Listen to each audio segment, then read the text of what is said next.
Welcome again to the Crimson Chronicles podcast. I'm Rick Morton, alongside my co-host Tommy Ford.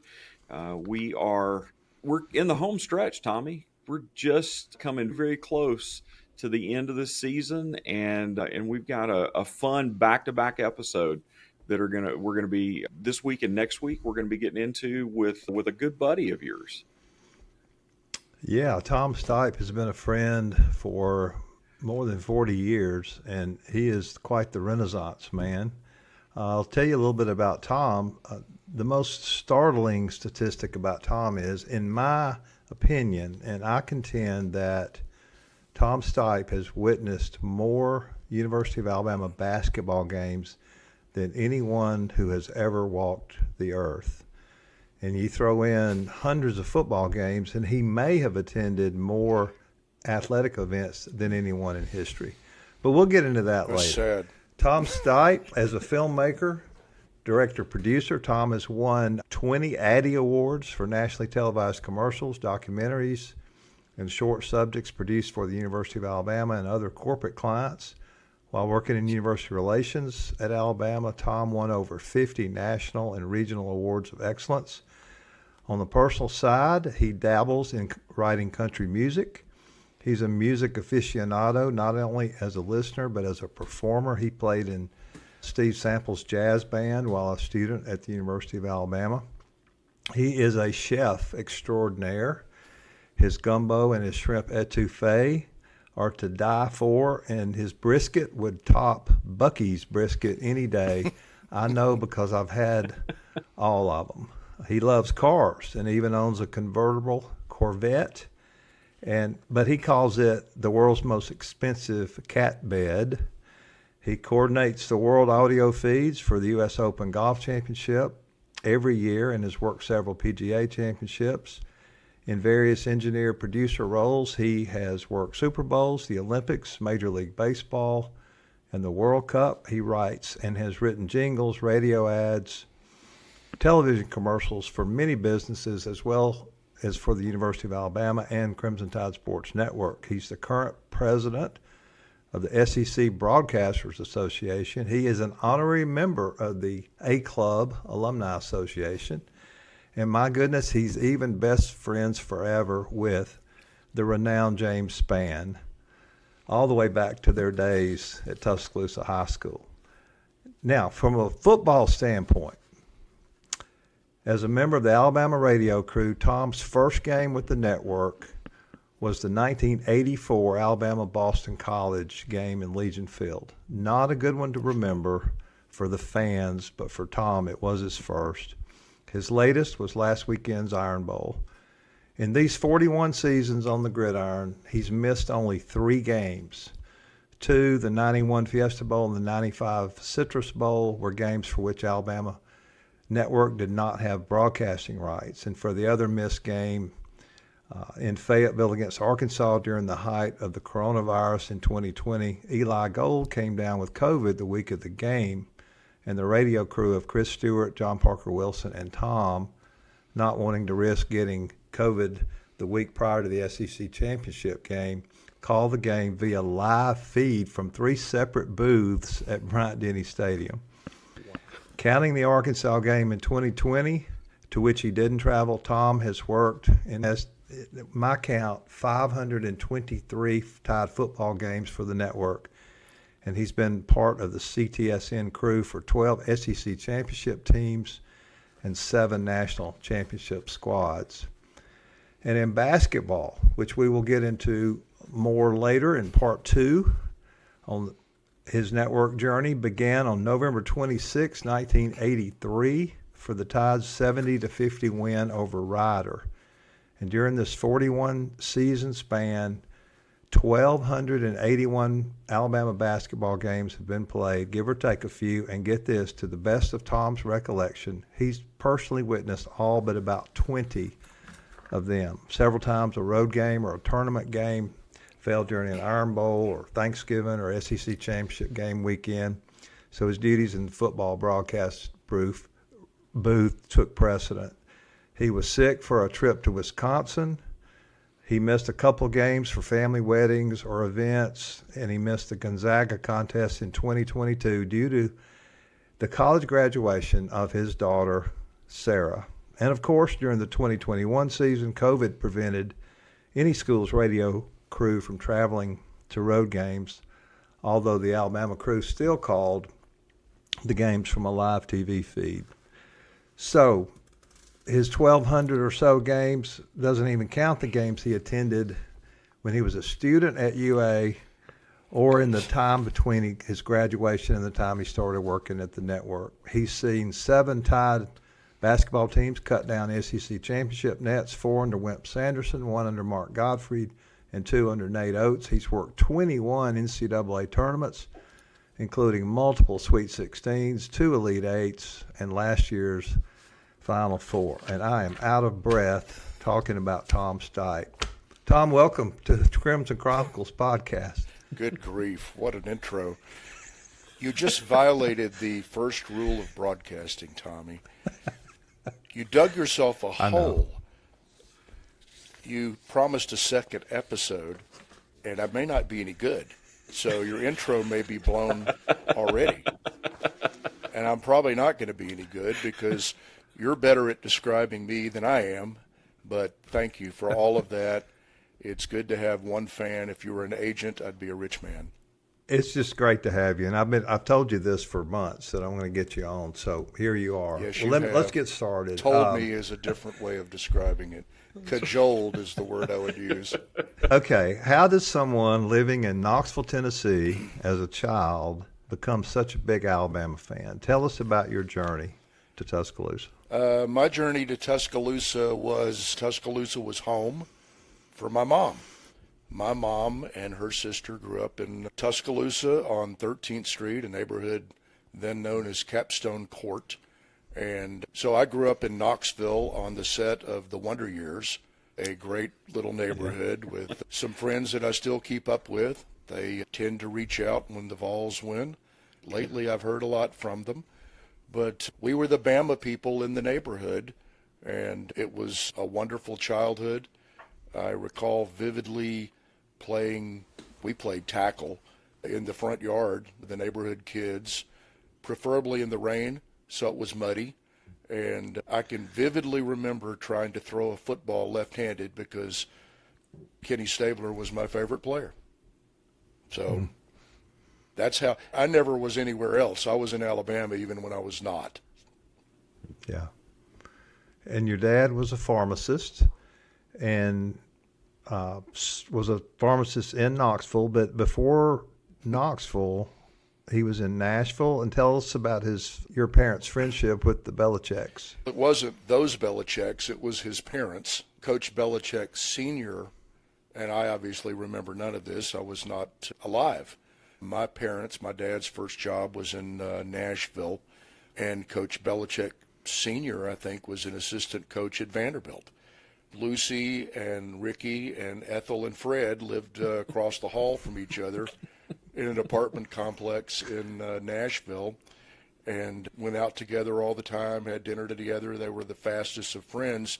The first child to come along was across the hall, and my parents regularly babysat for the elder Belichicks when they needed to go to a game or do something, and that child was Bill Belichick, the Bill Belichick.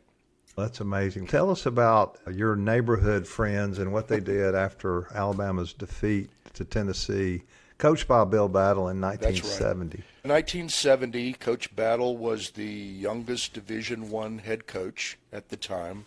I don't remember how old he was. I don't even remember how old I was, but it wasn't much. And I had been to, I guess, every Alabama-Tennessee game in my reasonable life at that point in time. But the tradition in my neighborhood was that the loser, typically Tennessee, would get their house decorated by my parents in all crimson. There were a lot of Vol fans in the neighborhood, but one in particular, a couple across the way.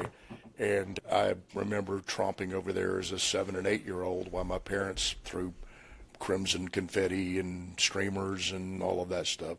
And it was a well-worn or maybe a worn-out tradition from their perspective. 1970 rolls along. Coach Battle rolls in with the Vols and Neyland Stadium. I remember going to the game and driving back into the neighborhood, and my house was a solid sheet of orange.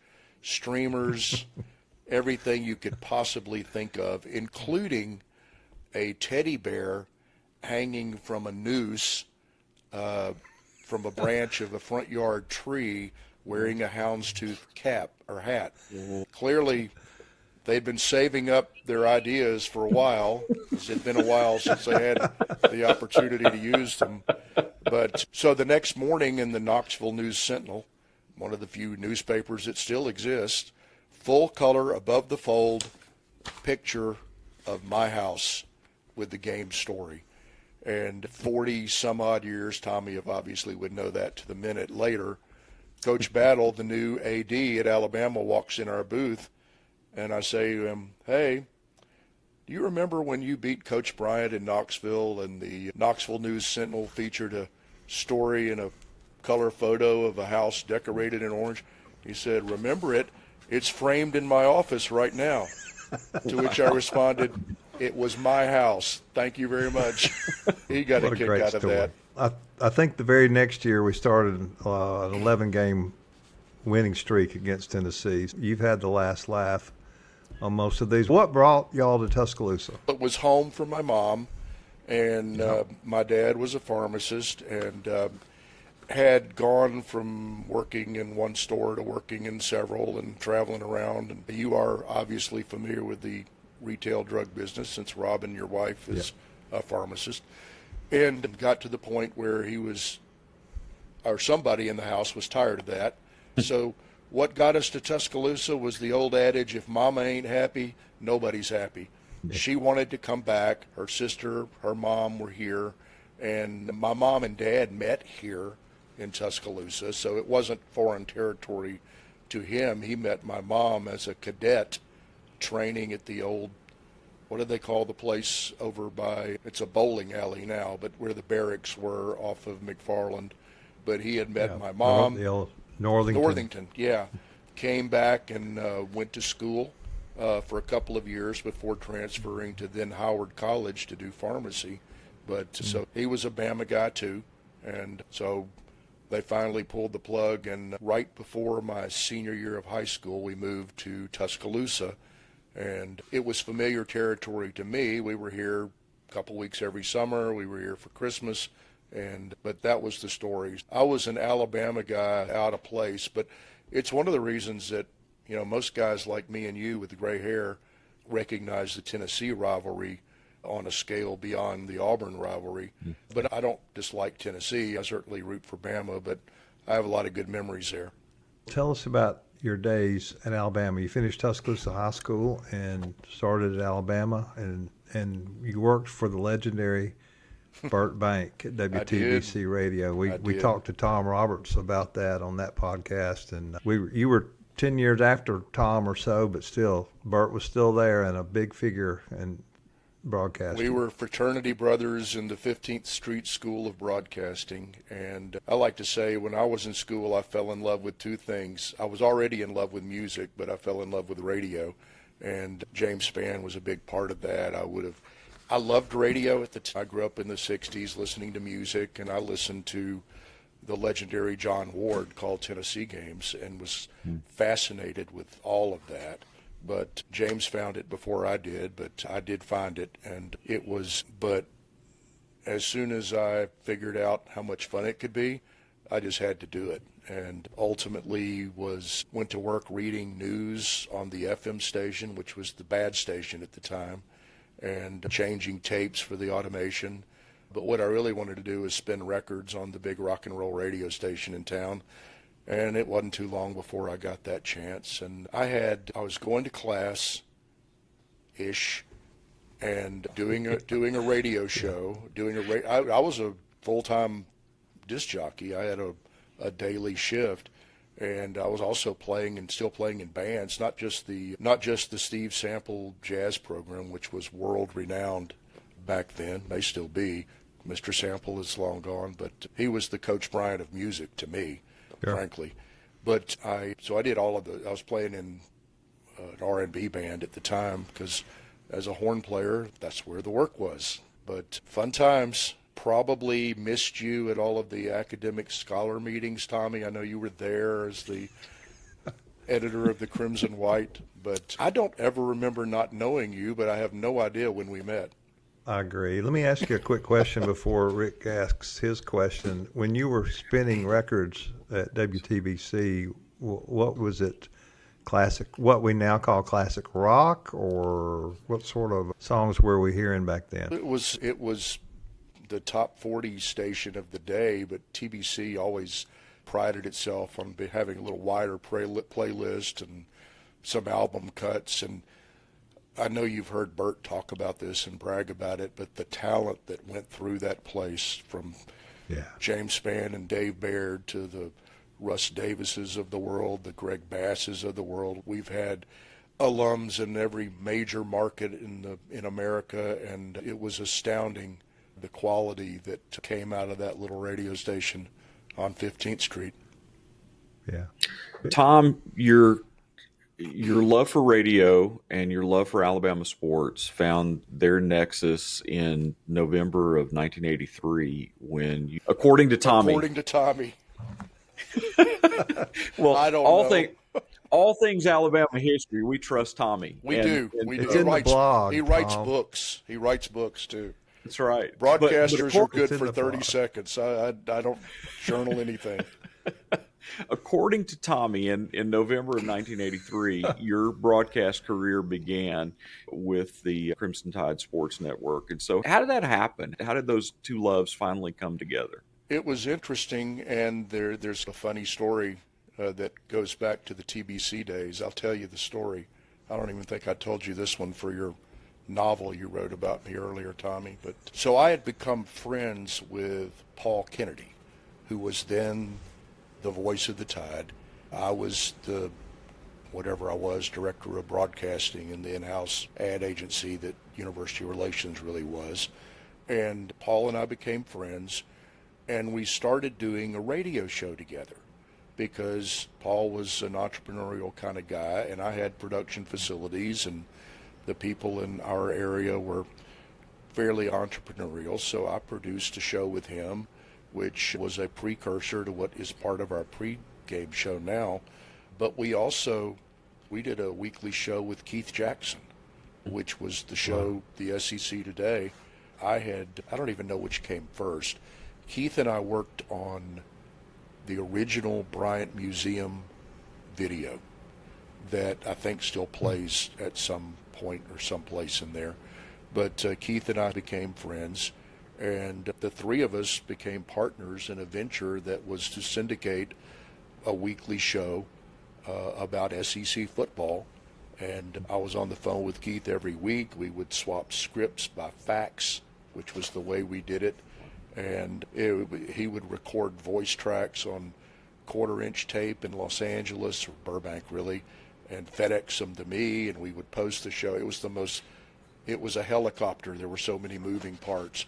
But we got it done, and that was a cherished relationship with Keith. And I think nobody's luckier than me. I've worked with the most iconic people in the business. But so I was friends with Paul. We had done that show together, and in the Boston College game prior to the one where I started, which was, I think, Coach Perkins' first season. I came on in the second season. There were technical meltdowns galore. I don't know why, but Paul always, from almost the minute we met, was saying, "You ought to be a part of this." And I think he pitched the idea to Bert, who obviously knew me, and stunningly, I had not done anything in my years with Bert to disallow that, or he didn't know about it if I did. But really, my real job was within the administrative area of the president, and at the same time, there were complaints, maybe about technical issues, maybe about whatever. And I remember to this day, being scared to death. I'm 20-something years old. I had just come over to UA from my job as a sportscaster at Channel 33 on TV. And my dear friend Tony Giles had hired me for the second time. He hired me at TBC as well. But Dr. Thomas calls me into his office and says, "Hey, didn't you used to be on the radio?" And I said, "Yeah." "Yes, sir," is what I said. "My daughters used to listen to you." And I'm thinking, oh my God, what have I said? To one, You're fired. I knew it was coming because the phones were always on and girls were calling, requesting records, and it's not out of the realm of possibility that I could have done something that got me fired from that job. And I was like, oh my goodness. And he said, "Could you do our radio network? Could you help with that?" "Yes, sir." "Yes, sir." "Yes, sir. How fast can I leave this office before you put it all together?" And that's really how it started. So for all of the old-time Alabama fans that like to criticize Dr. Thomas for Bill Curry and Steve Sloan, and there are a few, and it's not valid, by the way, you should be directing your wrath at the fact that he helped me get involved in it. I was a bigger mistake than that. You started your basketball in '83. Was it just natural for you to do the same for football the next season in '84? I don't really recall it being a done deal. The fact that I started with basketball was because after the meltdown of Boston, that was the next thing. And I don't remember knowing at the time that I was going to keep doing football, but I think I knew fairly quickly thereafter. Like I said, the guy that was the champion of that, from my standpoint, was Mr. Bank. And since I was one of his, I was okay. And he was that head coach type figure that you would love and hate at the same time. At the end of working with him, I was around him forever because he was in the booth until he was 90-something, I think. But he was just a wonderful guy. And to get the opportunity to be around a genuine war hero was just unbelievable. Tom, did I answer that? Absolutely. Okay. Perfectly. Right. And I think as we think about your role as producer and broadcast engineer for Tide Broadcast, I'm going to be honest with you, most of us just don't understand what you do at all. That's the secret, because when people understand too much about what you do, they tend to think they can do it or take you for granted or fire you. A little mystery is a good thing, really. All joking aside, I think what we know is that the broadcasts happen week in and week out and have for years, and they seem to happen effortlessly. And so take us a little bit into the background to help us understand, what does it take for you to do what you do and for the broadcast to occur on a weekly basis? What would a typical week look like for you as a producer and engineer? Since, unlike Tommy, I'm not a journalist detailing history, I'll go back last week. Yeah, it depends. It depends what it is and where it is and all of that. But typically, I've actually violated the 24-hour rule myself this week. I guess I can reveal the secret. We just beat LSU. That's the taping deck. And I have a little bit of involvement in sort of storyline. Like we have call it the tease, because that's what Eli called it. The people in the network call it the scene setter, but it's a big produced thing that rolls right before kickoff on our show. Now, we're on the air 3 hours before that, but this is the official start to the play-by-play, if you will. We come out of that, we're tossing the coin, we're ready to go. If we time it. If we don't, we kill time. But the first thing I do every week is write that. At times, I write it, and it goes in the trash can, and Chris writes it, or Eli writes it, but most of them are mine, and it's not unlike writing a song where the singer may change some things, but it's got to start somewhere, so that somewhere is usually me. And sometimes that involves finding audio that goes in it We have typically I try to use some vintage stuff when I can. I've used John Forney calls this year. I forget when, but I did. I know we did a tease for one of the many Georgia championship games where the subject matter was the idea that these two football superpowers rarely play. And so we used some Larry Munson in there. It was really a lot of fun to do stuff. But wow. And some weeks it's just they're 9-1, we're 8-2, we got to win this. It varies.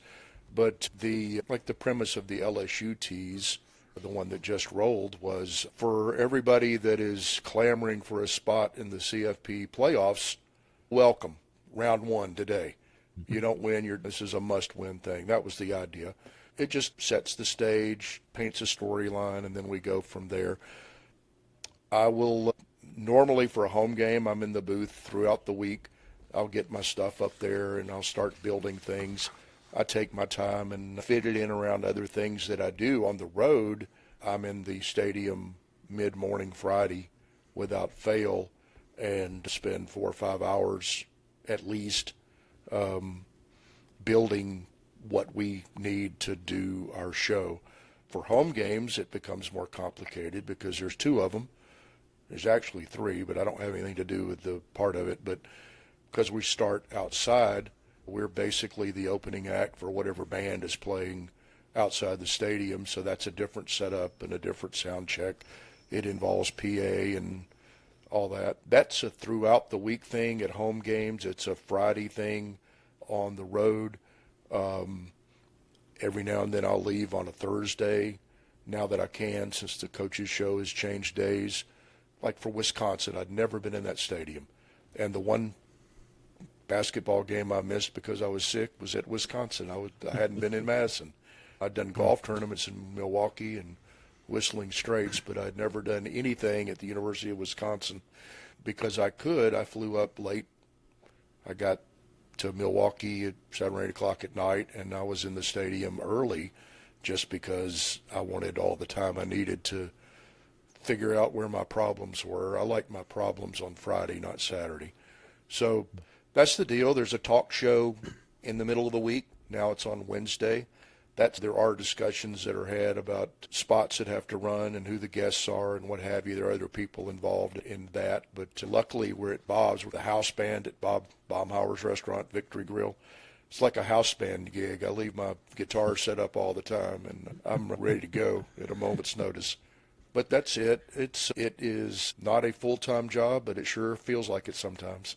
And this week, of course, I had a basketball game to work, which involves other equipment, other venue, different everything. Tom, you've worked with so many icons in the booth, starting with Paul Kennedy, Doug Layton, Jerry Duncan in the 1980s, all the way to the current group, Chris Stewart, Tyler Watts, Damian Square. Share with us your journey along the way with these guys. Any stories stand out? I can think of one in Knoxville that you might want to Is that my cue? To talk about, but tell us about your journey with these guys. Okay, I want to add 2 iconic broadcasters, Alabama broadcasters, to that list. I worked a year with John Forney. Actually, I worked more than a year with John Forney. John did a comeback year after Paul left. While it may not have been the greatest broadcast of his career, it was a treasure trove of memories for me because John Forney was a wonderful man. And the other iconic broadcaster that never served as a color man or a play-by-play guy on that show was Tom Roberts, who truly was the heart and soul of our network for many years and is a trusted friend and mentor and bleeds crimson more than anybody you ever knew, believe me.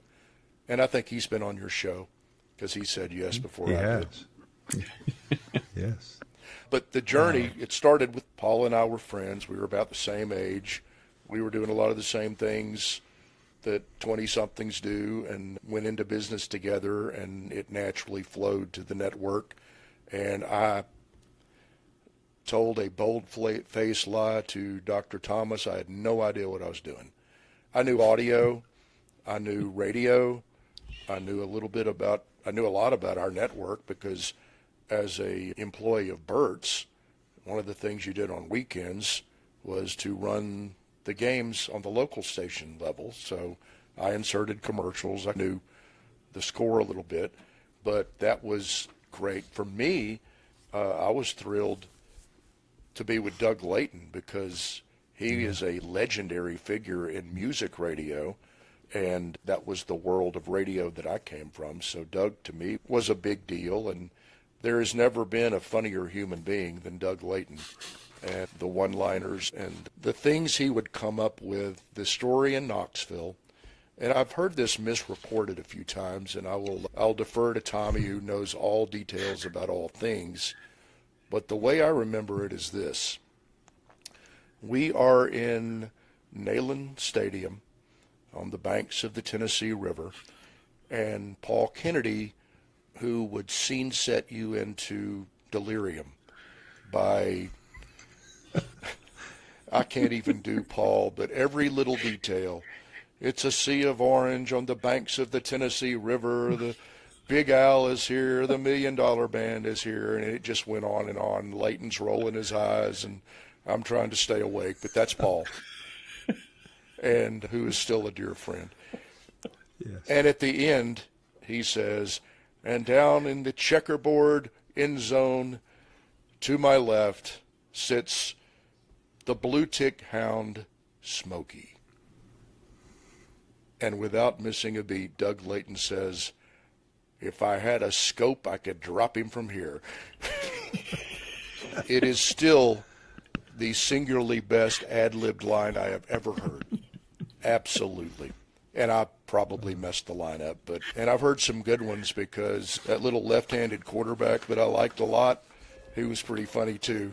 And what a joy to be in the booth with your childhood hero, who actually was still my football hero.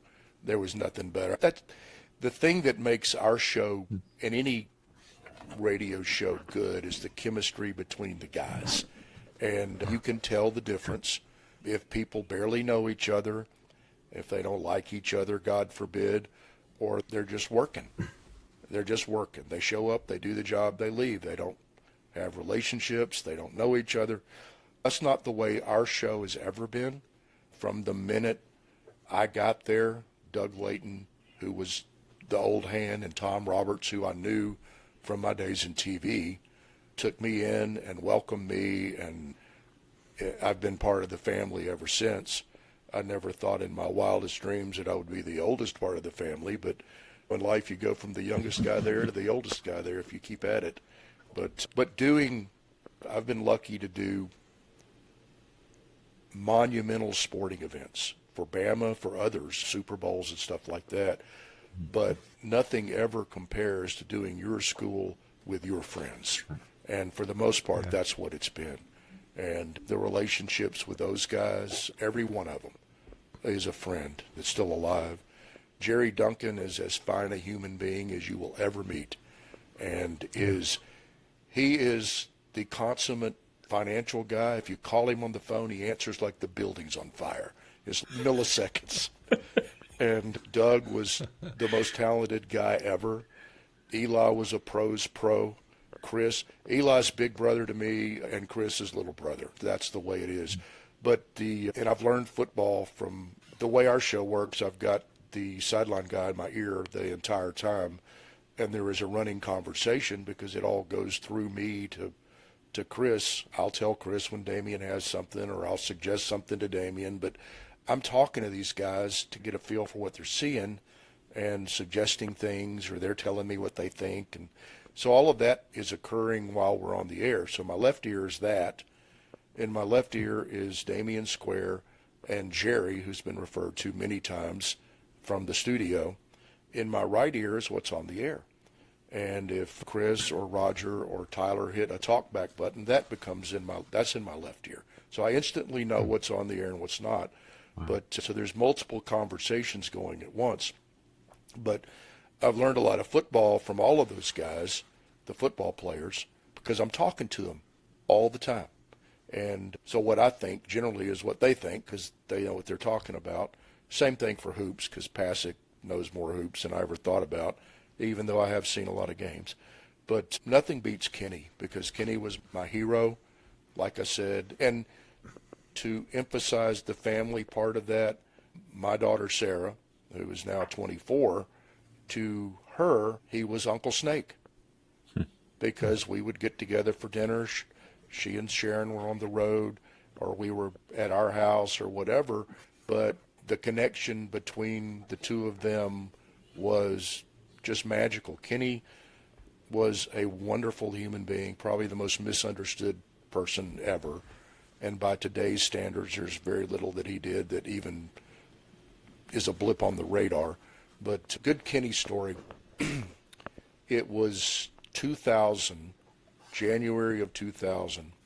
I remember it in detail because it was very soon thereafter that our daughter was born. And we were at the Orange Bowl as the best Mike Dubow's team. I believe it was Sean and Chris Samuel, that bunch. But right. We were playing against Michigan. We lost in overtime to a quarterback I'd never heard of called Tom Brady. But it was our first visit to South Florida with Kenny.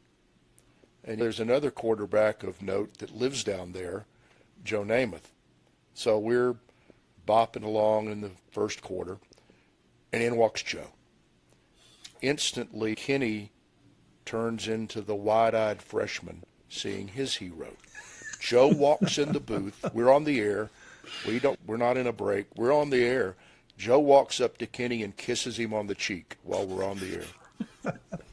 It's well documented that I'm not real smart, and Eli's definitely not real smart. But we were smart enough to do this. We gave Joe a headset because the game meant nothing. This was not a playoff game. There were no playoffs. This was a bowl game. Right. And it meant even less when we lost it. But for the next hour or so, Kenny and Joe told stories. And it was the best radio. I don't know if there's a tape of that anywhere, but I would love to hear it because it was priceless. And before the show was over, we had heard about every watering hole in the NFL. We had heard about the apartment.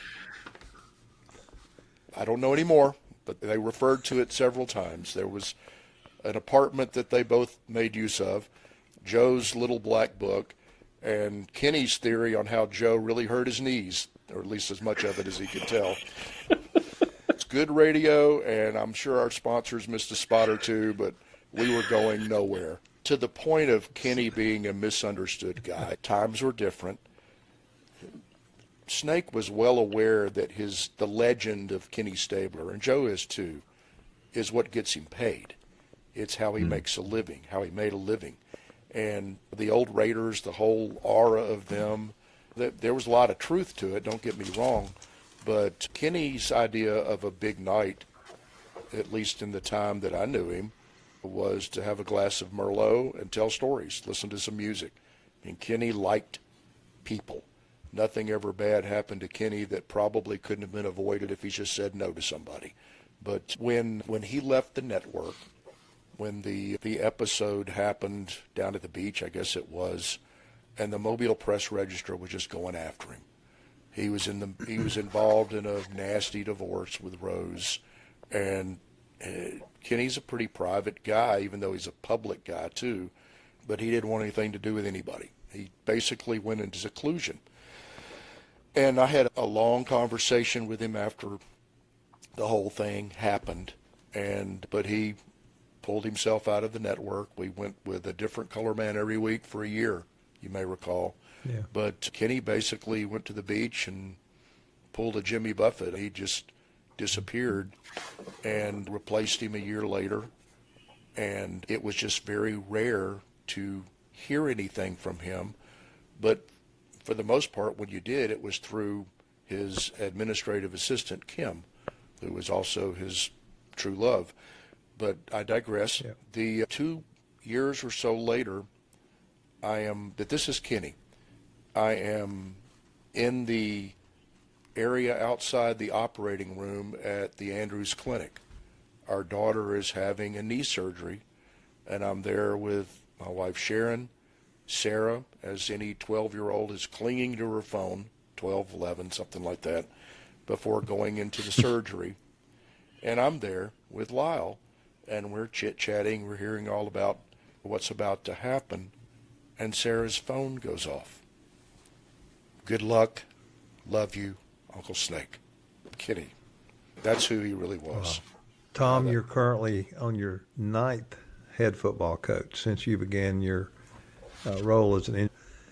Any stories about those guys and working with them? I actually count Coach Bryant because I was a TV sports anchor during the end of Coach Bryant's career, and he and my parents were neighbors. I got a lot of tips from him back in the day and heard on a regular basis from Miss Mary Harmon after a show with what I did wrong. Pretty sure I know where it came from. But, oh goodness, the first coach that truly intimidated me, they all did and do, but because at heart, I'm a fan, I'm a fanboy, and every coach is Coach Bryant to me, so I call them coach. They're younger than us now, but they're still coach to me. Coach Perkins was a very intimidating figure. It was an interesting time when he got the job, and there were controversies with Golden Flake and Coke and the Tower and all of this stuff.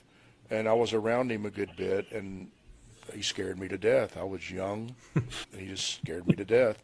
And he could be a pretty brusque guy. And so that went on. And my story is not from then. It was from just a few years before he passed away. I'm in the Bright Star. Mr. Jimmy had put us in a back booth for my dad's birthday. It was my family, my mom and dad. It was a Sunday night. There wasn't much of anybody there, but as Mr. Jimmy. And I'm sitting there. We're having early on in dinner, and Jimmy sticks his head in and says, "Hey, Tom, there's somebody out here that wants to say hello to you." And I'm like, "What?" And my definition of a crazy fan is anybody that really knows who I am. They're paying way too much attention. Wait till this broadcast goes out. In the scheme of things, there are millions of people more important than me. But I poked my head out expecting to see somebody in red overalls with a Tide thing on a stick. And it was Coach Perkins. And he said, "How you doing?" And he was having dinner by himself. He was there on a Sunday night. And he came in to our little area, sat with us for over an hour, was the best birthday present my dad ever got, told stories. Wow. And I'm sitting there going, who is this guy? And I'm not saying he ever did anything wrong. I was just scared of him, and I wasn't scared of him anymore. But I had a similar experience. I was literally standing in the ticket line in Coleman Coliseum to pick up hard bowl tickets. I don't remember if you were the ticket manager then, but I was there, and the line was me, Dr. Roger Sayers, former university president, and Coach Perkins. And we were joking, and there was a student worker that had zero idea who any of us were. And we were asked to show ID, and I was like, and I remember telling those guys, look, they shouldn't know who I am, but they should know who y'all are. But they didn't. It was absolutely had no idea. And I was even wearing a badge because I was about to do a ball game or something. But anyway, it was funny. So that's my Perkins story. Who have I left out? Everybody else? Name one. I'll give you a... Gene Stallings. Gene Stallings. My best Gene Stallings story I have a good talk show story. My best Gene Stallings moment involved Keith Jackson. You may recall the documentary series, and Keith and I worked on these too, the 150th anniversary of Alabama football. We did a video series that Keith and I did. He was the star, I was the minion, but I think technically I was the producer. But we followed that up the next year after the 92 championship with a series called From Pasadena to Paris. And the idea was hearkening back to, it was a celebration of Bama National Championships beginning in the Rose Bowl in the 20s, and the latest one at the time was and so we shot a lot of stuff in Los Angeles at the Rose Bowl. That was the trip that I was fortunate enough to actually sit down and interview Don Hudson. It was a horrible interview, but it made my life. But we shot some stuff at the ranch in Paris. So I got to make this story about Coach Stallings, and it's really about Keith. But so we spent 2 or 3 days at Coach Stallings' ranch.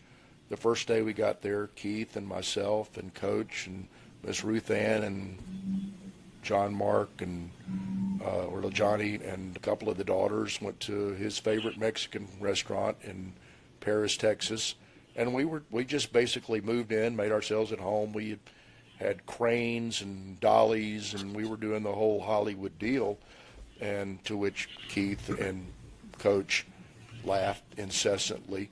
And I had the same experience at State College doing the same show with Coach Paterno, but that's another podcast.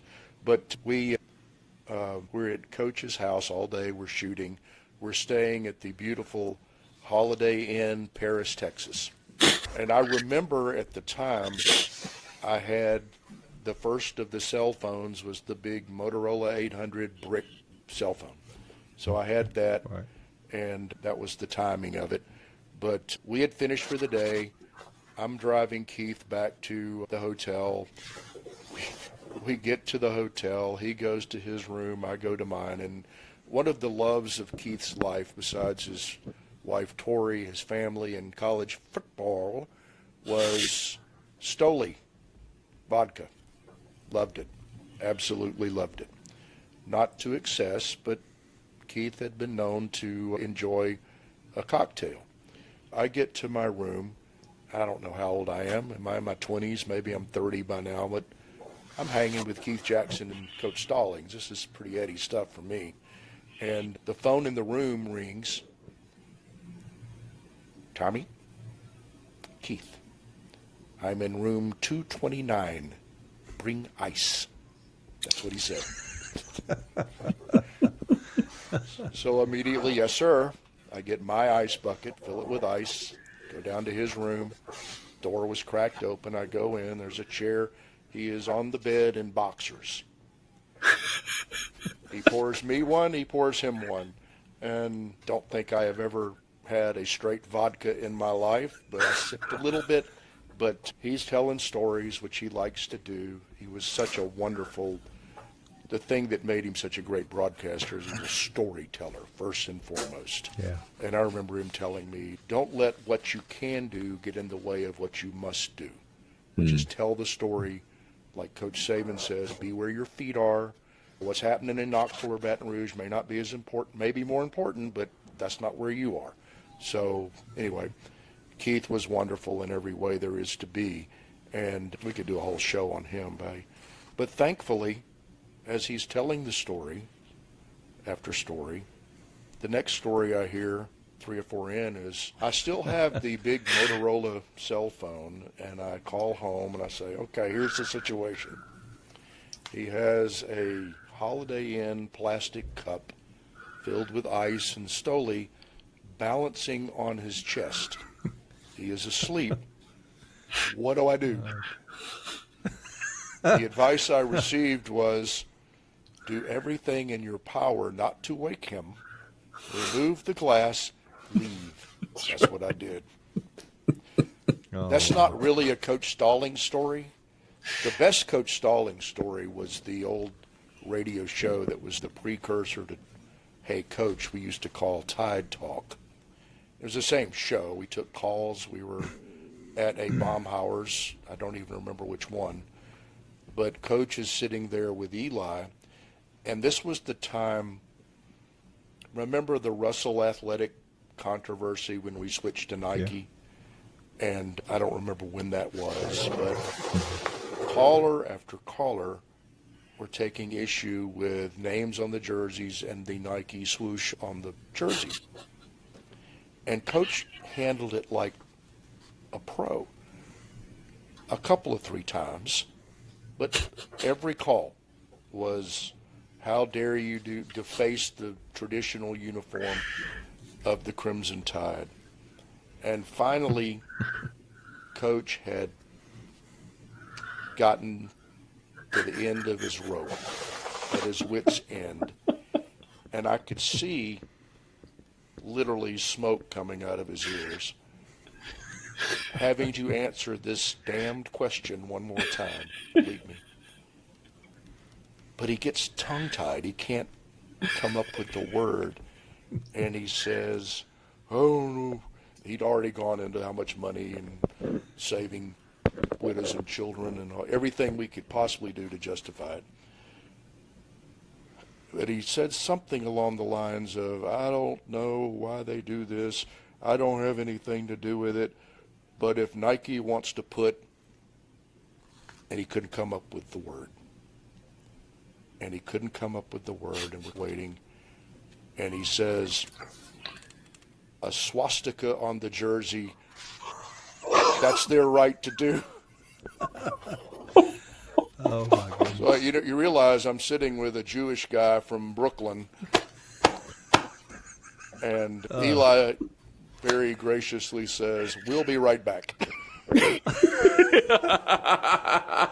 Oh, True story. True. Next, Coach Saban. Well, I'll give you a Saban story. Well, there's a bunch of them. I got one that nobody else has. We got to hear the Saban story. I've got a Saban story that nobody else has. Come on. All right. Yeah. Little background. One of my best friends in the business at the time that we hired Coach was Jim Hawthorne at LSU. And Jim calls me immediately and says, hey, you're going to love the man. You're going to love Miss Terry. But just so you know, I probably had 2 or 3 conversations with him that weren't on the air. And he went on to explain how laser focused he is. And as I got to know Coach a little bit, I realized that he was like a racehorse with blinders, and he was literally protective of every millisecond of every day, not from the standpoint of my time is so important, but from the standpoint of I need to be better. And if I waste 5 seconds doing something that's not important, Dabo or Kirby or somebody's going to be working and I'm going to fall behind. I really believe that's my analysis of Coach. But with that as a backdrop, I'm driving into Baumhower's one afternoon for a talk show. And my cell phone rings, and it's at that awkward time where Bluetooth is hanging on to it and all that. But the call was blocked, and I thought it was Eli calling to tell me he was going to be late. It wasn't. It was Coach. Hello, Tom. This is Coach Saban. It was him. I'm like, yes, sir.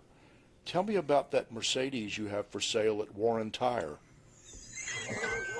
I had a little M-Class Mercedes that we had had a while. Sharon had driven it, whatever. It was in good shape, but it was too small. And I'd put it at the lot that's next to Warren Tire, right on his route. And my first thought was, you own like dealerships. You can have anything you want, for goodness sake. But we had a 20-minute conversation about cars. He wanted to know. I said, I didn't buy it from the dealership, but I bought certified pre-owned. But you guys have serviced it a lot, and y'all have been great. Tell me about that. Tell me what Sharon wants. I'll have Nicholas hook her up. It was car talk.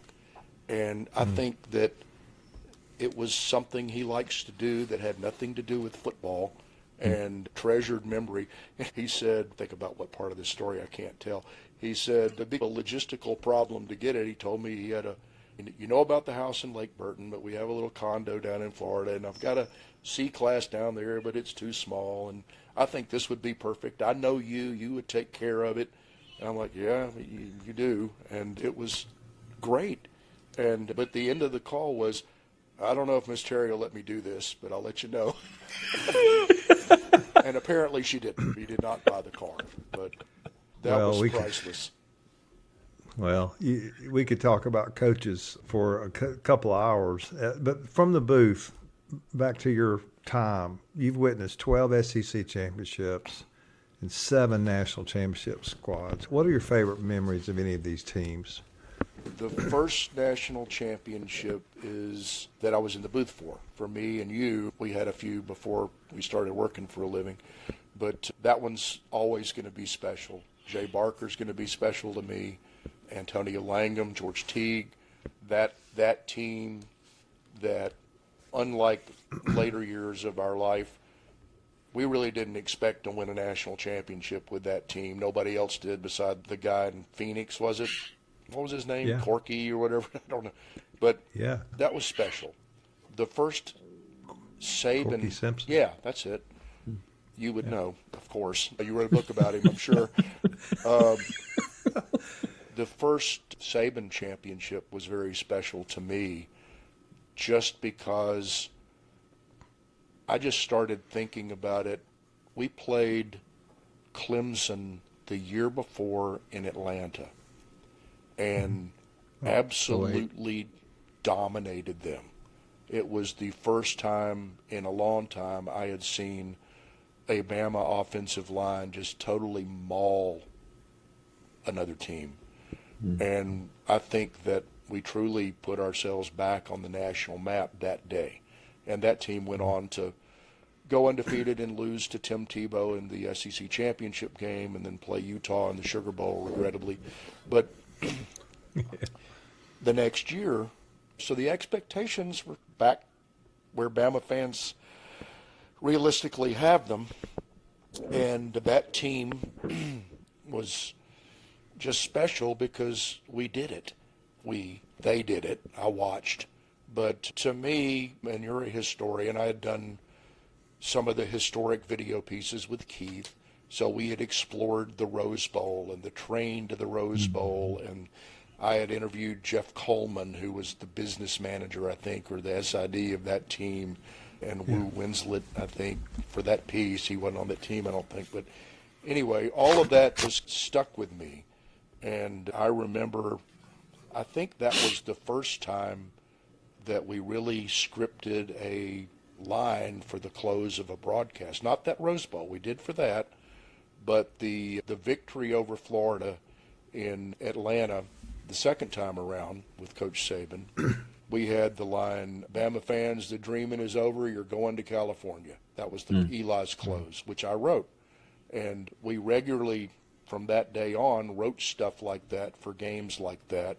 But the game in the Rose Bowl, after I had learned all the history and seen the footage of the team and Johnny Mack Brown and Dixie Howell, and I even stayed at the Huntington House Hotel, which is, or was at the time, may still be a Ritz-Carlton in Pasadena. It's still there. Beautiful hotel. Anyway, I immersed myself in the history of that years before, but now I'm going with my team. And it was just cool to me. The line at the end of that one was really a reference and a nod to the famous picture of George Denny holding a bouquet of 36 roses in the stands at Pasadena.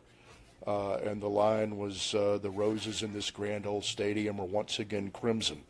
Paul had used a line after the Van Tiffen kick in an Auburn game, the state of Alabama is once again crimson. So I halfway stole it, but I think ours was better. It was a bigger game. But for that reason, that one always will stick out to me. And then, as any true Alabama fan of our age, going to Miami and beating the crap out of Notre Dame for a national championship erased a lot of demons for me. And that one was very special.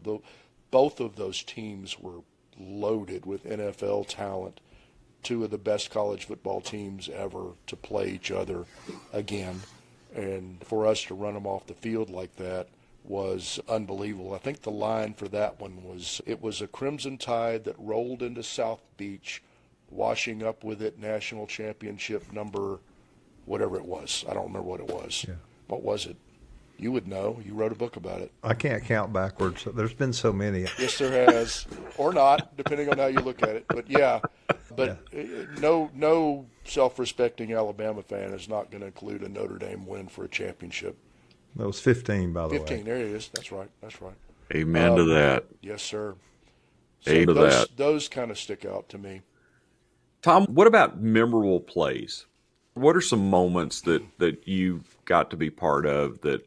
The 92 championship game, the interception that wasn't, it was not officially a play, right? There was a penalty, Right. but it changed the entire tone of the game. Memorable plays, I was a student in the Superdome watching the goal line stand, and then to get to talk to Keith about it later because he called the game was cool. Yeah. I don't know. Memorable plays. Tipping kick, obviously. Yeah, I was there. I was doing it. One of the greatest things ever, and you were responsible for this, Tommy, was the reunion of Perkins players. Yeah. And you were gracious enough to include me and Doug Layton and Paul Kennedy with invitations to come. And I guess Coach Perkins was morphing into that guy at Bright Star because he was very welcoming and warm, and it was really fun to talk to those guys. And I remember distinctly, I want to say, was it Walter Lewis coming up to me, and he was a Perkins player, and hey, we listen to you guys all the time. Like, you listen to us? You are us. but the thing you did where you played the video and you had Paul and Doug stand up there and try to recreate that magical moment in which Paul really never told you who won the ball game. It's good. It's good. It's good. It's good. It's good. And finally Doug says, Van Tiffin has won the game. That was pretty cool. Right? That didn't go well, I'm sure, with Doug. Did not go well, and it probably went worse once they got to the podium, but it was classic. That was about wonderful. 2010. And you invited Tom Roberts, too, because I remember the four of us were just delighted to be there. It was wonderful. What was the question? Plays. Yeah. There's been a few. We've won a few ball games. I'm just happy to see any of them and all of them. And it's quite the blessing. It really is. I know from experience on road games, and we'll be wrapping it up here, but we asked Tom Roberts this, and I'll ask Chris Stewart this when he's on, and I'll ask Paul Kennedy this when he's on. You're just going to bug all of us to death, aren't you? When the radio crew goes out on Friday nights before a game on the road, what's your favorite go-to spot? I will say definitively, and it's not just because we are taping this after the LSU win, but there is absolutely nothing better than the combination of Cajun seafood and kicking their tiger butts. And that's what I like. There you go. And there's a lot to choose from in Baton Rouge. And we've done it quite a few times, and we've eaten at quite a few places, but we have our spots. But we've talked about writing a book about restaurants in the SEC, but that's too much trouble.